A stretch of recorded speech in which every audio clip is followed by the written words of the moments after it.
For the younger generation, is it Y or is it Z already? The word Tesla is firmly associated with the famous brand of electric vehicles, and not with the genius American inventor and physicist. However, this is still better than believing that Beethoven is the name of a dog, thanks to one popular comedy movie, and not the name of a famous German composer. The glory of Tesla, the car, not the person, is not accidental or fleeting. It made its founder the richest person in the world, which requires more than just a YouTube video release and a couple 100 million views. At the time of this video's release, Tesla is worth a mind-boggling $600 billion.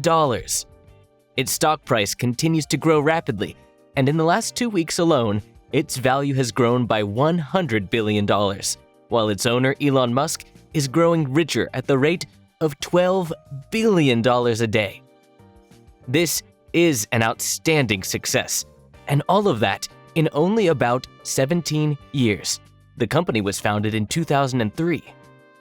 However, Tesla was far from always being on the crest of success, though it has now rushed ahead of the rest of the planet at a cosmic speed, leaving recognized automotive giants in the dust, such as Toyota, Volkswagen, and Jaguar.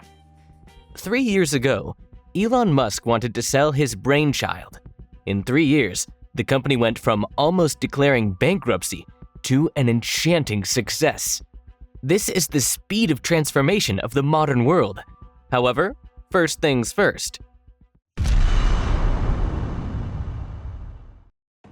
There have been several moments in the company's history when it teetered on the edge.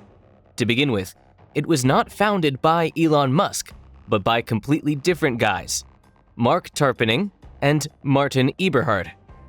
Impressed with how quickly and smoothly AC Propulsion's T0 accelerated, they decided to create something similar. That is, they aimed to create another fashion toy for the rich, an electric sports car. The main idea was to replace the heavy lead-acid batteries that T0 had with modern lithium-ion batteries. Now you may ask, what's so special about that? The thing is, in 2003, no one produced lithium-ion batteries of this capacity. So on July 1st, 2003, Tesla appeared, and it almost immediately fell apart. Its founders were collectively able to provide $500,000 for the investment, and according to calculations, $6.5 million was needed. That's when Elon Musk appeared on the scene with his $6.5 million, and Tesla began its rise to triumph. 2 years later, the company released the first version of the Roadster. Thanks to her, Tesla had already managed to raise $40 million, 12 of which was given by the same Elon Musk. With a price tag of $90,000, they managed to sell 30 cars. Then, there was a time of difficulty in the company's formation. Musk assigned Eberhard to be the company's vice president of electrical engineering. In other words, he was responsible for the design and manufacture of the automobiles. However, Eberhard was not an innovator by nature. Musk wanted to make the car truly revolutionary and comfortable. He insisted on touch-sensitive handles for the doors opening, more comfortable seats, and so on. The deadline for the serial model was approaching, when the problem with the batteries arose. In a word, they could not start with mass production until 2008, and then it turned out that the cost of the car was $200,000 and could only be reduced to $170,000 at best, while it was planned to sell for $85,000. Musk acted decisively. He removed Eberhard from the post of vice president and took over production himself. He personally flew to get the components and made his employees work on Saturdays and Sundays. The objection that they wanted to spend time with their families met with a peremptory response. These employees will have more than enough family time when we go bankrupt. By the end of 2008, Tesla ran out of money. To prevent bankruptcy, Musk invested most of his own savings. As a result, in 2009, the company produced over 500 vehicles. In 2012, Musk borrowed $465 million from the US government and released the Tesla Model S. 55,000 copies were sold in 2 years. Seems like a success, right? There was a bitter aftertaste, though. Rumors about numerous shortcomings started to fly around. Customers began to cancel orders. The company was once again on the verge of collapse. That was when Musk turned to his friend Larry Page, yes, the same man who's also the CEO of Google. Musk wrote about this in his book, Elon Musk, Tesla, SpaceX, and the Quest for a Fantastic Future, which was released in 2015. He asked Google to buy Tesla. At the time, the company was worth $6 billion, given the advanced equipment it owned, and to invest another $5 billion on top of that for factory expansion. In addition, he wanted to run the company for another 8 years. And Page agreed. At least, that's what happened according to Musk. Suddenly, things started to improve at Tesla. Sales volumes began to grow, so he waved goodbye to this IT master. And all this is according to Musk. Page himself, when asked directly about this episode, said, "I don't want to discuss rumors. Google does things that are far from car production." Meanwhile, Musk had already managed to pay off the state loan in 2013, although its maturity was not until 2018. However, Tesla faced another test. We can call it the 9th wave. As often happens, mortal danger can look very beautiful on the outside, just like the elegant Tesla Model 3.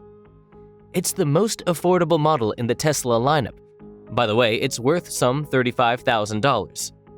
It's obvious that reducing the cost by almost 2 times while retaining the comfort and innovation the brand was known for may have been too much of a leap for even this highly innovative company. It all started innocently enough. In the summer of 2017, the most affordable model was presented and immediately received over 500,000 pre-orders. Elon Musk promised to release 5,000 cars a week by the end of 2017. But, in fact, by February 2018, the company was only producing 1,000 cars per week, 5 times less. Tesla had been let down by battery contractors and suppliers. Also, they had to rewrite from scratch all of the software for an autopiloted electric vehicle, which was almost completely software dependent. Furthermore, the Gigafactory, Tesla's own plant, was not ready for the production of the required number of batteries. Minor imperfections in already produced cars were also identified, although customer satisfaction remained at 94%. Another blow followed. On March 23, 2018, in California, a Model X under the control of autopilot flew into the bump stop at full speed. The driver died. Then another blow. The Model S showed defects in the power steering. More than half of the cars of this model had to be recalled. In a week, the company's stock fell by 17% and was again priced cheaper than Ford. Elon Musk had to manage the company hands-on. He even started spending the night at the factory. The company completed the first quarter of 2018 with a loss of $675 million.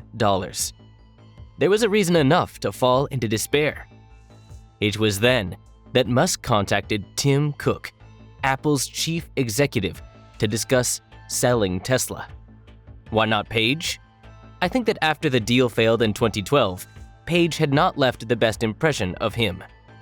Now Musk was asking for 1 month of Tesla's cost. In my opinion, this offer is one of those that are made only once in a lifetime. Tim Cook did not take advantage of it, though. He didn't even agree to meet Musk in order to discuss his proposal. In light of the later triumphant success of Tesla, we can see this episode as a clear confirmation that irreplaceable people do exist. If Steve Jobs had been Tim Cook, he would certainly have appreciated the enormous promise of Musk's proposal.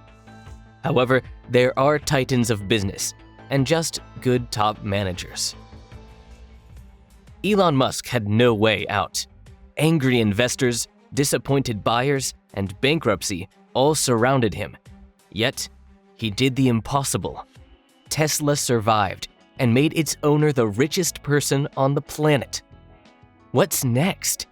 Every year, Tesla surprises with something new. More precisely, something revolutionary. 2020 is no exception. The company has launched a preliminary version of full-fledged autopilot, capable of driving a car without a driver. What will the company offer in 2021? After all, by continuously offering something revolutionary, Tesla can guarantee the further growth of its shares. At the end of the day, objectively, the company's car sales make up less than 4% of Volkswagen's sales. Besides, it only has 4 factories, while Toyota has 50. At the same time, Tesla is more expensive than any other automaker. What's more, very strong players are emerging in Tesla's domain of electric vehicle production. What will happen if super efficient batteries are created, for example by Lucid Motors, instead of Tesla? Amazon CEO Jeff Bezos is also interested in creating an original electric car. Volkswagen launched its own brand of electric vehicles in 2020, and in this segment, the German auto giant wants to overtake Tesla by 2028.